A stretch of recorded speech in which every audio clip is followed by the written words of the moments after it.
Very good evening. It's 8 o'clock. I'm Tony Ndoro, live from Johannesburg, and these are your top stories tonight. But you still, at least you've got your families and you've got the things that money can't replace. You've got that with you still. Millions of rands in damage as a fire affects around 20 homes in St. Francis Bay in the Eastern Cape. Drunken driving cases on the increase in Johannesburg as Mayor Herman Mashaba criticizes the lack of prosecutions.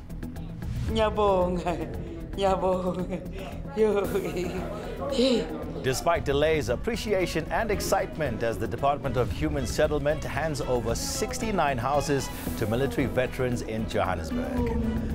Let's go to our top story now. The mayor of the Kucha local municipality in the Eastern Cape believes that the fire around St. Francis Bay may have been sparked by someone trying to clear land. Residents are being evacuated and around 10 to 12 houses have been burnt down. Authorities are battling windy conditions to try and extinguish the fires. Tim Tongana is at the scene and joins us now live. Ati, good to talk to you. Give us the latest, please. And I can see you're actually at one of the houses that was destroyed by the fire. That's correct, Tony. One of the several homes here in St. Francis Bay that have been devastatingly affected by the fire that broke out as early as 10 a.m. Now, I'm with my colleague Crescendo Lo, whom I'm going to ask to pan and show you the damage in this particular home that you're seeing right now. Some of the residents were not able to salvage some of their belongings, whilst others were able to salvage some of their belongings. The fire, like I said, starting out as early as 10 a.m. this morning, and of course authorities asking locals and tourists to evacuate their homes in in a precautionary measure, trying to make sure that no one gets negatively affected. No one was injured, Tony, at this particular fire in St. Francis Bay, and the mayor actually said to us that the fire might have been sparked by someone in an open piece of land who started a fire that was uncontrolled and then ended up through the wind blowing. And most of the homes actually that were affected by this fire have thatched roofs, so residents were also trying to put water on top of the roofs, and that also affected the water supply for the firefighters who are still currently on the ground. The fire is contained at the stage, but we still have police as well trying to make sure that no one loots following the fire that broke out here. But now I'm going to ask my colleague to continue showing you the damage to some of the homes here. Devastating scenes that we saw earlier on of residents evacuating and some of them trying to save their belongings, but like I said, some of them not being able to retrieve their belongings. And now I'm just going to ask you to listen to an interview I had with the mayor, Mr. Hendricks, and he spoke about the extent of damage caused by this fire. I think there's about 10 houses that, 11 houses that we know was burned down structurally. Then there's another 2 houses a little bit down, so 2 are damaged. So you're looking at about 13 houses, not 20. If you estimate that houses can go between 5 and 10 million, you're looking at close to 100 million, or maybe just over 100 million of damage to houses. Vegetation, that still has to be determined, but you're looking at damage of over 100 million. All right, that's Tim Tongana on the scene in St. Francis Bay. Thank you so much for that report and showing us that house, and just shows exactly how bad some of these houses have been damaged. All right, that's Tim Tongana coming to us live. Let's move on now. And drivers hitting the bottle before getting behind the wheel remain a major headache for law enforcement over the festive season. The Johannesburg Metro Police Department says over 800 people were arrested in the city last month for driving under the influence. 11 people have died on Joburg's roads since the start of the Holiday Road Safety Campaign 2 weeks ago. Yanko Tolme reports. For many South Africans, this time of the year means slowing down and getting some well-deserved rest. But this isn't the case for law enforcement officers. The festive season sees them out in full force. Their goal? To protect you. But this isn't an easy task, with criminals and irresponsible drivers causing trouble. And there's one battle that the JMPD is still struggling with. That's drunk driving. It is a problem because at the moment now it has increased from October to 821, I think, for November. It worries me because I thought this campaign that we have been doing all along and the roadblock, roadside checks, I thought it would bear fruit, but there's an increase. Either what we're doing is not working, we either have to change our strategy. The number of arrests might be encouraging, but the actual rate of prosecution is quite the opposite, something the city of Johannesburg is describing as a disaster. All these efforts that you are putting into ensuring that we stop criminality in our city, for as long as we don't have prosecution, at the end of the day, you're actually losing money, we're losing our limited resources. So it is for that reason I keep on a daily basis appeal to national government as to why they're not taking criminality seriously. Janke Tolmay, Johannesburg. South African Airways has entered into a partnership with Emirates Airline. The deal will see the two airlines expand their code-share agreements. This means they will share booking services for flights. SAS spokesperson Tladi explains. Code-share agreement is a phenomenon that is found in an airline industry where two or more airlines would come together, form a partnership, on the basis of which the one airline would be regarded as the operating carrier, whilst the other one will be the marketing carrier. The marketing carrier is the airline that is able to approach its customers for them to buy tickets, and these customers will be flown by the operating carrier. In a nutshell, that's what it means. So it means that the marketing carrier has its space secured in the operating carrier, and its passengers will be able to travel seamlessly so. Now, dozens of those who fought for South Africa's freedom are finally being given homes. The National and Gauteng Human Settlements Departments have handed over 69 houses to military veterans in Vlorhof, west of Johannesburg. The plan is to give 600 homes to veterans from different political organizations by the end of this financial year. Masego Ratlaga has more. Unable to contain her excitement, Gogo Nombi Buthelezi is overcome by emotion as she's brought into her brand new home. She is one of many who sacrificed their lives to fight for South Africa's liberation. Buthelezi left South Africa for Tanzania with her mother in 1962. She began serving in the military in 1970 under the PAC until her return to South Africa in 1992. Now, in her late 60s, she's relieved to have seen this day. She hopes her mother, who passed away in Tanzania, is looking down on her.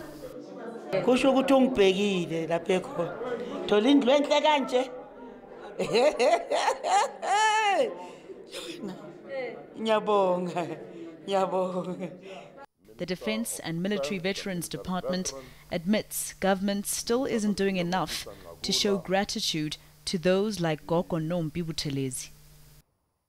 To sum it all up, since the program on housing delivery started in 2014-15, overall delivery stands at only 152 houses against the total target of 1,570 houses. Some recipients reached old age while waiting for houses. But despite the dwellings being 7 square meters short of what government had promised, the veterans say they are just happy to have homes they can call their own. Masego Ratlaga, Johannesburg.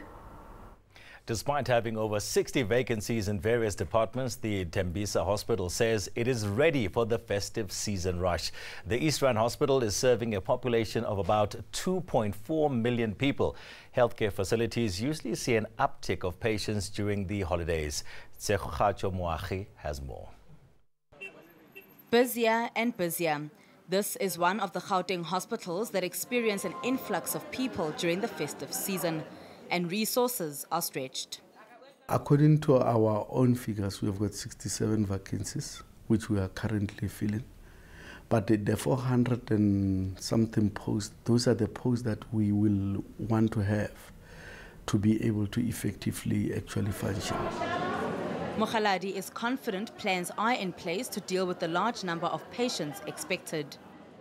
He's admitting one of the main challenges at the hospital is the long waiting time. But he says a new e-system is helping to alleviate the pressure. We have got the best waiting times in our pharmacy department, which is about 30 minutes. But the biggest challenges which we have is in casualty. Because of the overcrowding condition, it's very, very difficult to optimally see those patients. While some patients are praising the hospital staff for their hard work, others have complaints. Today I'm happy in service. Ngiyego OPD ababoni ifile last December nge2 ngitshayiswe imoto. But it did not take time. Then I was called to call my medication. I'm highly satisfied with the service they give us in hospital. It's in these very corridors of the Tembisa Hospital where patients will flock this festive season as the year draws to an end. They'll be treated for various illnesses. But the CEO says they're ready and determined to help all those unfortunate to find themselves here. Tembisa Hospital. Okay, stay with us on eNews. Coming up, criticism has been tabled at Labour leader Jeremy Corbyn for calling for another vote of no confidence on Prime Minister Theresa May. That's coming up in your international news, but Muteo will have some business news before that. Global conditions hitting the JSE today, Tony, dragging it back while the rand still fights against all three major currencies.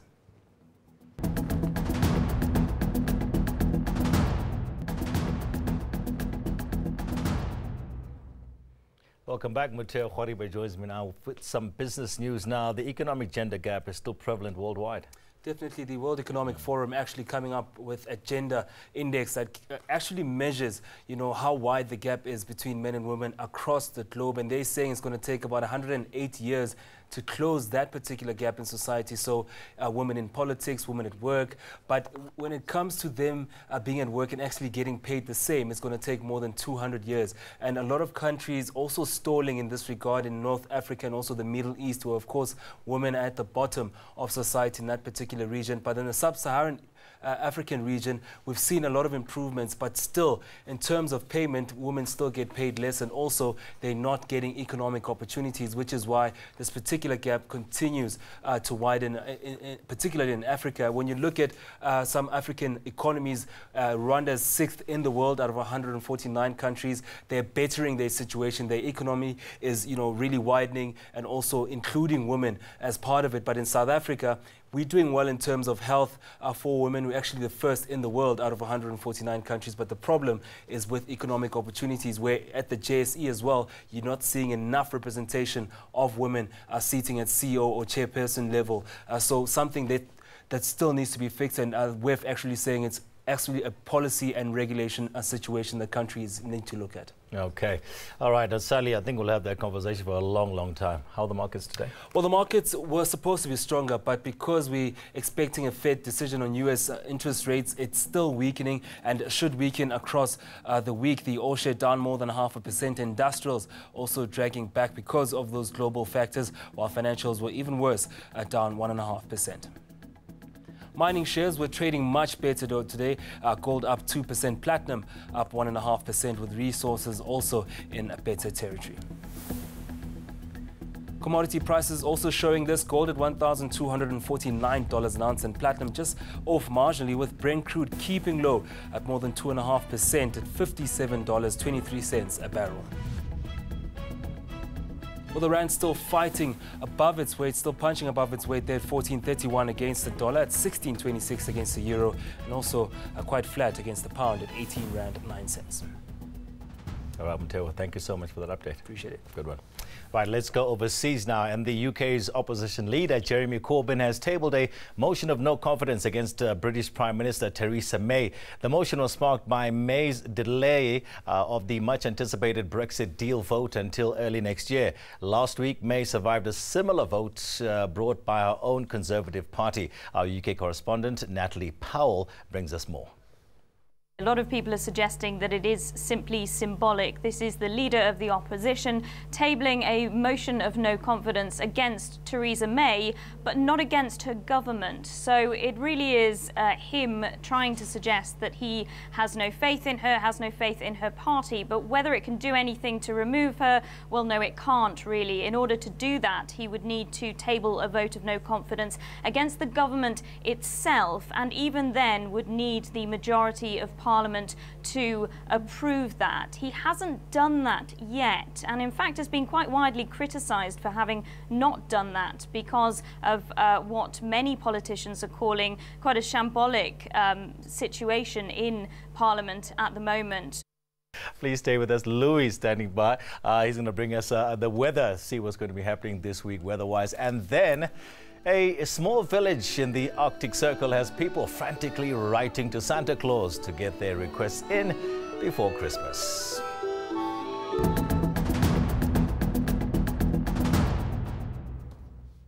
Right, let's go to Louis now, who's at our weather center. Louis, we're still experiencing those very, very high temperatures. Some parts of the country, yes, Tony, are going to stay very hot into tomorrow. But let's take a quick look at some of our top temperatures over South Africa today. Skukuza at almost 43 degrees Celsius this afternoon. Richards Bay and Umthunzini in the north coast of KwaZulu-Natal above 40 degrees, and similar for Fort Beaufort in the Eastern Cape. Let's take a look at what happens overnight, and we're going to start seeing a few showers drifting into the south coast into the course of this evening and early parts of tomorrow as well. Some of those showers are going to make their way into the interior of the Eastern Cape by the afternoon, and then stormy weather develops over the eastern parts. There's also a watch in place for the potential of severe thunderstorms for the interior of KwaZulu-Natal. And then by evening, some of those thunderstorms start to dissipate and it becomes quite rainy over KZN. In the Northern Cape, on the other hand, it's going to be a settled Wednesday with sunshine for many areas. Quite a bit cooler for Springbok, Calvinia and Sutherland in the mid to lower 20s. And there's a bit of rain around for the Western Cape on Wednesday, including the peninsula. Small chance of a few showers, but a 60% chance for the Garden Route. A high probability of rain as well for Port Elizabeth, and that rain spreads into the interior, and there could also be a few thunder showers over the eastern parts of the Eastern Cape. And a much cooler day for Richards Bay at 29 degrees, and there's at least a 60% chance of thunderstorms over KwaZulu-Natal. Stormy weather will also be developing for Mpumalanga. It stays extremely hot for the Lowveld. Skukuza 42 degrees as a maximum. And we see some of those extreme temperatures as well into Limpopo, Musina 24 as a minimum and 41 as a maximum. Hot with very patchy thunder showers into the northwest, and it will also be another hot day for the Free State, where Bloemfontein is expected to stay dry. And finally into Gauteng, isolated thunderstorms, another hot day in the province, 17 and 30 your expected temperatures in Johannesburg. And a quick look ahead into Thursday, and we're going to have thunderstorms once again in the eastern parts, much cooler for Durban and Richards Bay with cloudy and wet weather expected. And then on Friday, thunder showers return to Mahikeng, but over the northern and western Cape, it stays mostly hot and dry. All right. Thank you so much, Louis, for those details. It stays hot and dry, the man says. Now, finally, Christmas is just 1 week away, and Santa's village in the Arctic Circle is bustling with activity. Thousands of people from around the world have made their way to Rovaniemi in Finland to visit Santa and his elves. The post office at the village is busy, with many wanting to send their Christmas greetings from Santa's village using the Arctic stamp. During this time of the year, Santa receives almost 30,000 letters every day from children all over the world. All right, let's take you back to our top stories for this evening. Millions of rands in damage as a fire affects around 20 homes in St. Francis Bay in the Eastern Cape. Drunken driving cases on the increase in Johannesburg as Mayor Herman Mashaba criticizes the lack of prosecutions. And that's it for this bulletin. We'll catch you again tomorrow evening, same place, same time from me and the crew. Good night.